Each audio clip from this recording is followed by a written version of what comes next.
Is he gonna pop on screen? Probably. We have, I mean, we're starting a little bit early, so.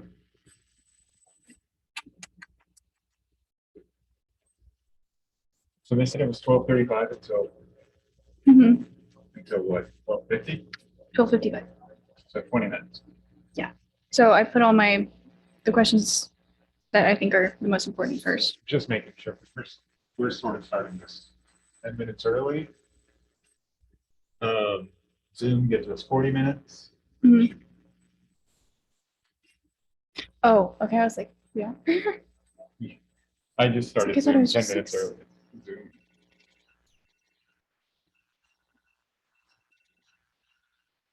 Hopefully this doesn't go up during the interview.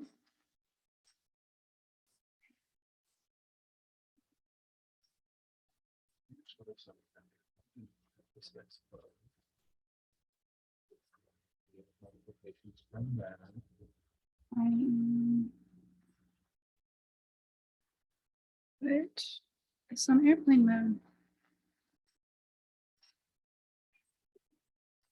I think that's the do not disturb function.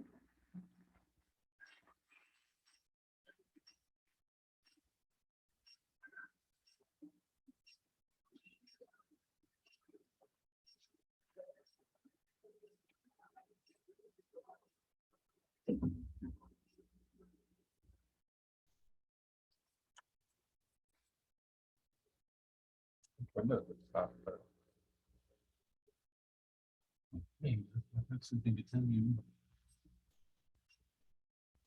Sure. You might have to text me something, so I should probably turn do not disturb off until then.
That was trippy.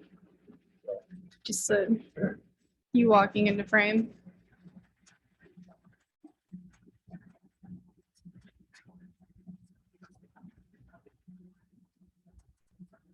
Well.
Hmm?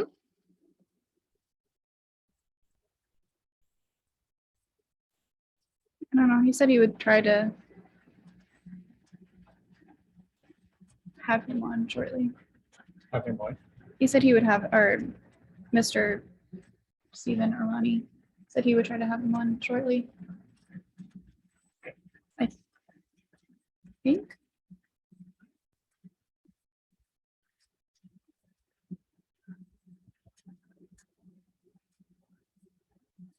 Imagine he might have a packed schedule. Lieutenant Governor. Me.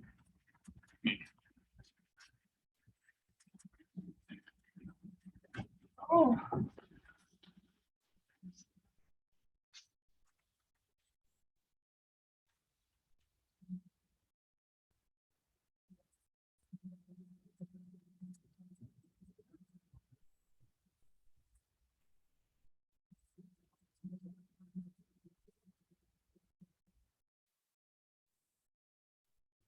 I keep getting a Windows security content blocked by your IT admin. Okay, I didn't know if that was like them trying to get on and more able.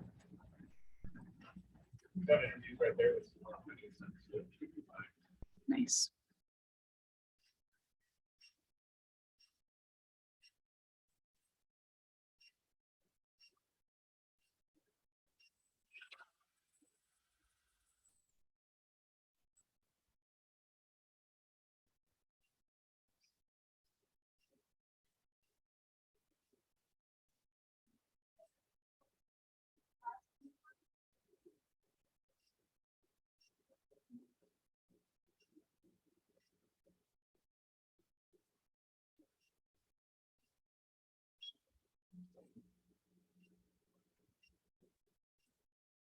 Hi, Dusty.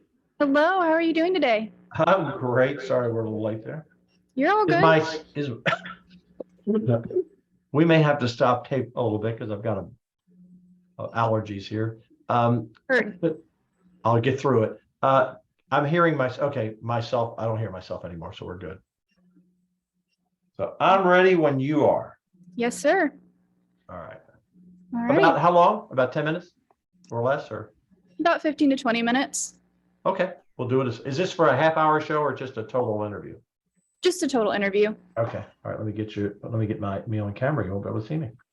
All righty. Whoa. There we go. All right. Starting off with the electric grid. In 2021, a severe winter storm caused blackouts across the state, and it caused the deaths of hundreds of Texans. You have called for investors to build more natural gas plants in Texas. How could this prevent another power grid crisis? So if you look at the general numbers that we have in Texas on the power grid, I'm using general numbers. We have around 85,000 megawatts of power, but that includes about 25,000 megawatts or so of renewables, mostly wind. You have to have enough natural gas, dispatchable thermal delivery that you can count on all the time outside of your renewables. We do not have enough natural gas. We could use hydroelectric, hydrogen, coal, nuclear. The federal government is pretty much locking down coal and nuclear, but we've got plenty of natural gas cheap under our ground in Texas.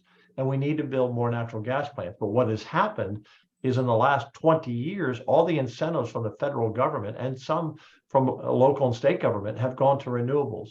And so it's not an even playing field. People aren't investing in natural gas plants because they have an unfair advantage on the renewable side. So we have to create incentives and level the playing field so that people will invest in natural gas because we need more natural gas. Here's the bottom line. If you have 85,000 watts of power and 25,000 are renewables, that leaves you with 60. On a really bad hot day or a cold winter day, we need anywhere from 68,000 megawatts of power into the 70,000 megawatts of power.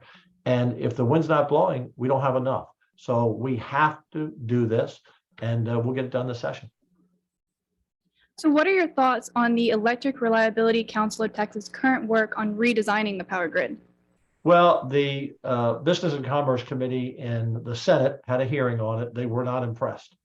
And they delivered a letter signed by senators saying, hold up on that plan. And I, quite frankly, wasn't impressed with it either. We need to build more plants, and they have that same goal, but the incentive package that they put together seems to be a little bit more long-term. We can't wait long-term. We're adding power needs to our grid every day as people move here and businesses move here. So we'll work with the PUC, we'll work with ERCOT, we will work with the Texas House. We'll craft a plan that begins to add more power plants. Look, if we started tomorrow, it's 3 years probably before you can, put together the plan, design the plan, build the plant, and have it hooked to the grid. So we have to do it this session, and we're going to address this issue, and we'll work with the PUC. But right now, the members of the Senate, at least, weren't totally supportive. Would be the kind thing to say of the plan they put out. So moving on to education, you have pushed for forum tenure in higher education to combat the teachings of critical race theory. Yeah. The Texas Faculty Association spokesperson has claimed that this would ignore the First Amendment rights of faculty members and their students. What are your thoughts on this? Look, this all started with the University of Texas when their professors out of nowhere last year said, we're going to teach critical race theory.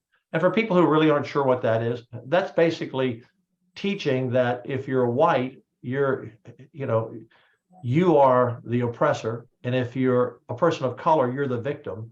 And they want to teach that in our schools. And we banned that from K through 12. Parents don't want it for their children in K through 12. White parents don't want it. Black parents don't want it. Brown parents don't want it. It's not about teaching the history of our country and things that we did wrong, like slavery. We teach those things. That's far different from critical race theory that says you're born a racist or you're born a victim. And so the professors out of nowhere at University of Texas said, we're going to teach it in our colleges. And I said, wait a minute. We banned it in K through 12 because we publicly fund those schools. We publicly fund the University of Texas and all the public universities in the state. And we're going to pass legislation that you can't do that. Parents don't want that taught in college either. And their response was, well, look, we're not listening to you. We don't want to be accountable. They literally said this. We don't want the legislature to interfere with what we teach. We don't want the Board of Regents to interfere with what we teach. In essence, we're not accountable to anyone. Well, you are.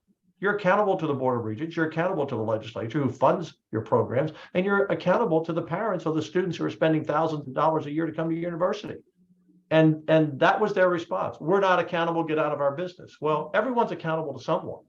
And so I came back and said, if that's your attitude, that you're going to ignore any wishes of the legislature, any wishes of the parents, any wishes of the Board of Regents, then maybe we need to look at tenure, which is guaranteed employment. How many people out there watching right now have a guaranteed job? Can never ever be fired. Well, once you're a professor, after so many years, you get tenure, you basically can't be fired. Occasionally they are if they do something really bad.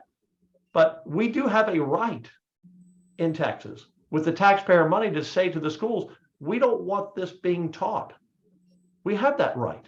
And that has nothing to do with free speech. We have that right to say, this is what we expect from the legislature because this is what the people are telling us. So it was proposed to prioritize increasing teacher pay, Yes. Giving a 13th check or a cost of living adjustment. Could you tell me more about this? Sure. So in 2019, I pushed through a $2 billion package for teacher pay, the biggest ever. Teaching should be a profession, not a job. And we need more teachers and we need to attract them and we need to increase pay, which we did. And we're going to put more money into that allotment this session to continue that pay increase for our retired teachers. We've increased the healthcare benefits. We have made their fund actuarially sound up until this year. And with inflation, we may have to make some continued adjustments. And we've given them a 13th check. We've given retired teachers 2 of my 4 years an extra check because we had the money. So we need to do that for our retired teachers, which is a way of attracting new teachers so they know they have a secure retirement one day. Because school teachers, very few get Social Security, and they're living off the averages of around a $1,500 a month pension. So we have to give them a cost of living allowance. It's called a COLA, or we have to continue to give them a 13th check. And I've told our retired teachers, whichever works best for you, we'll do.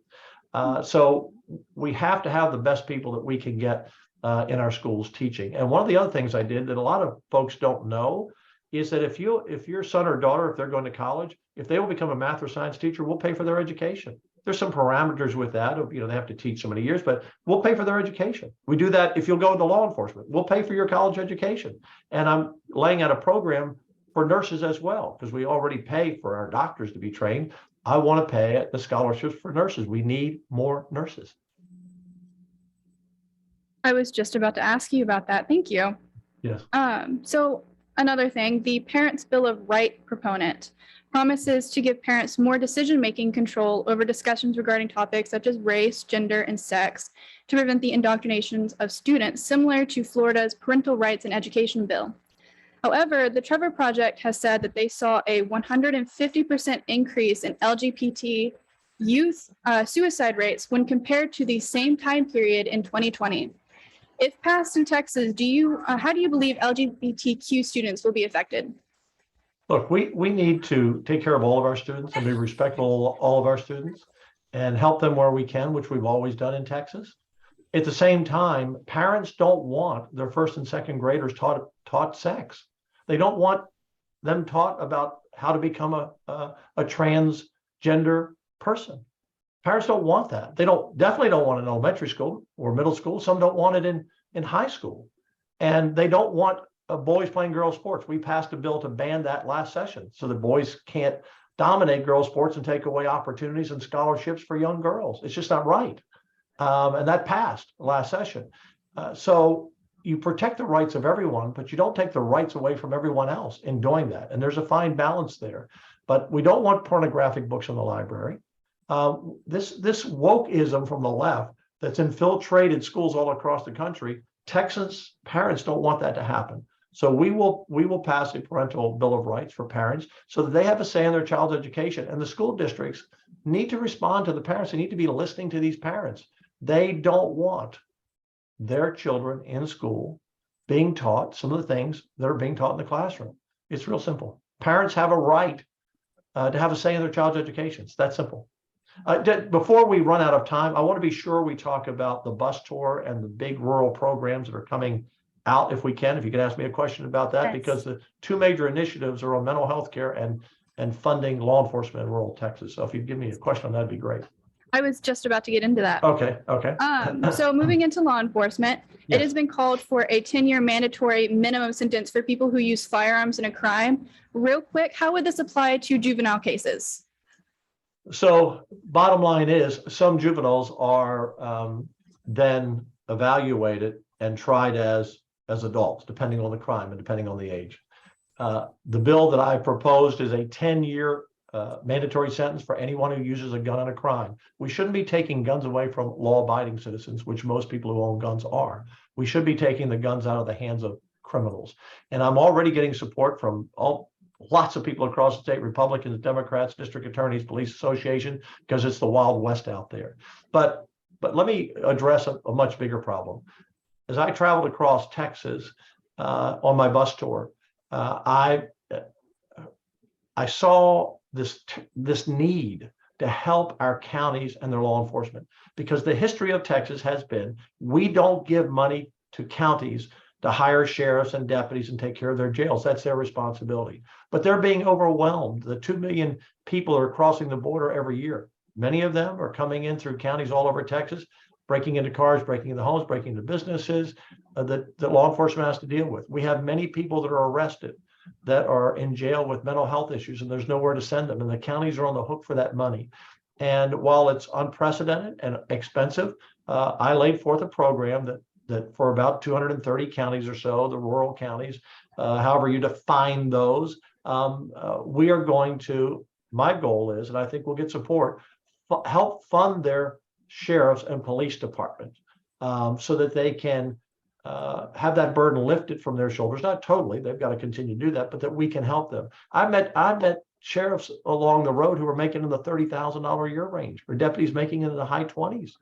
You know, how are you going to attract people to be in law enforcement in rural Texas if that's the salary level and they don't have enough equipment? So we're going to push a robust program. I don't know what the final number will be, and it may depend on the size of the county, the size of their budget, but it's going to be a significant program to help them fund their sheriff's department, hire more deputies, because people who live in rural Texas deserve the same law enforcement protection that we do in some of our bigger counties that have more funding. The second thing tied into that are our mental care hospitals.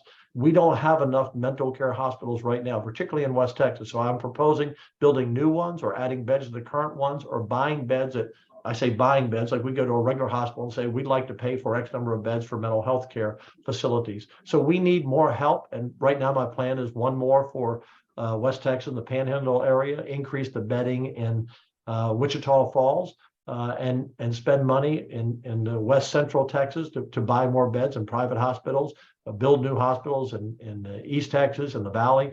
We must have more mental health care hospitals in rural Texas, and we're going to get that done. One more question about the Rural Law Enforcement Fund. Yes.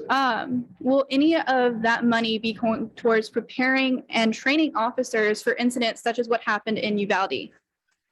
So that's a great question. And right now, I see that fund as whether it's $500,000 a year, $600,000 a year. I don't know what that number will be. That's up to the legislators to decide on that number, but enough to raise the level of sheriffs. The Sheriff's Association would like every sheriff to be at least at $75,000. Again, I've met some that are in the 30s or 40s, and to hire more deputies and get more equipment. When it comes to preparing and training them for what happened in Uvalde or Santa Fe School several years prior to that, the state has other programs for that.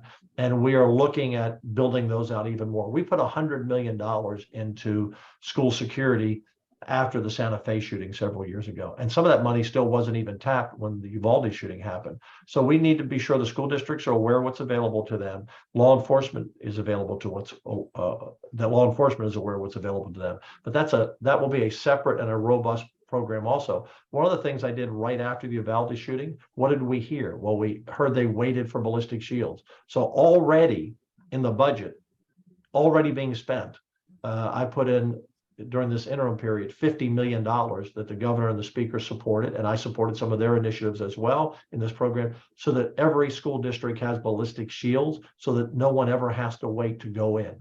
We don't want that excuse, and I want those ballistic shields to be eventually to every department. So if a city policeman or a sheriff's deputy or state trooper shows up on the scene, they've got a ballistic shield in the trunk available to them. So we've already put $50 million into that, and we'll put more into that program. All right. One last question. Yes. Can you tell me what your priorities are with property tax relief? Yeah, so all of these issues I've talked about are important. And fortunately, we have a big surplus this year that we can address them in a responsible way and in a way we haven't had the money to do before. And your programs are like, if we're going to help law enforcement in rural Texas, that's an ongoing program. Other programs like building infrastructure is a one-time program. So you have to spend that money wisely, because you don't want to create a program that you have to end, in a few years because you don't have the money. So we'll be very smart about that. Property taxes are a key, because people don't want to feel like they're renting their house from their local government. And so when I came into office, I increased the homestead exemption that had been on the books for decades at $15,000 a year to $25,000. Last year, I increased it to $40,000, and this year I want to take it to $60,000 or $65,000. And before I leave office, I hope it's at $100,000. That's right off the top. That comes off the value of your homes, and we will continue to increase property tax reductions and savings, and the other programs are a little bit more complex as we go through school formula funding to our school districts. But if people watching will look at their tax bill and look at what their appraisal bill was, a lot of people had sky high appraisals in the spring, they'll see that their appraisals went up here, and in the old days, their tax bill went right with it. If your appraisal went up 8%, your tax bill went up 8%. Well, now a lot of people saw their appraisals go up, but they looked at their tax bill they got in October, and they saw their school taxes were about the same. Some went up a little bit, some went down a little bit, because we're trying to level out that growth instead of being 7%, 8%, 9% as they used to be in the past, to be closer to population and inflation in most years, 3 or 4%. And so that's a continuing effort that we're going to make. But increasing the homestead exemption is a clear, direct way to take value off the home that they're not taxed on, and we'll do that for sure. Before we close, was there anything we did not cover that you would like to discuss? I think you did a great job of great questions. What I would share with you is that 100 city 17-day bus tour through rural Texas was a great experience for me that I'll remember my whole life. I met great people, had great food, everywhere I went, including your neck of the woods. Everywhere I went, it was a tremendous experience, and I learned a lot from listening to people. And that's why the initiatives for law enforcement, mental health care facilities, focusing on the grid, obviously, focusing on property taxes. You come back to the Capitol and you say, after you've talked to all these people and seen them face to face and listened over breakfast, lunch, or dinner, that we've got to get this done. And you've got great senators out in, Charles Perry, Kevin Sparks, great senators out in Central and West Texas, but and they do a great job representing rural Texas. But there's nothing like sitting down, having breakfast with somebody, with the sheriff or the county judge, and one-to-one, eye to eye, and you hear their heart and you hear what they need. And so it's had a great impact on me. Amazing. Thank you. Thank you. Have a Merry Christmas and a blessed New Year. Yes, sir. Thank you. Bye-bye.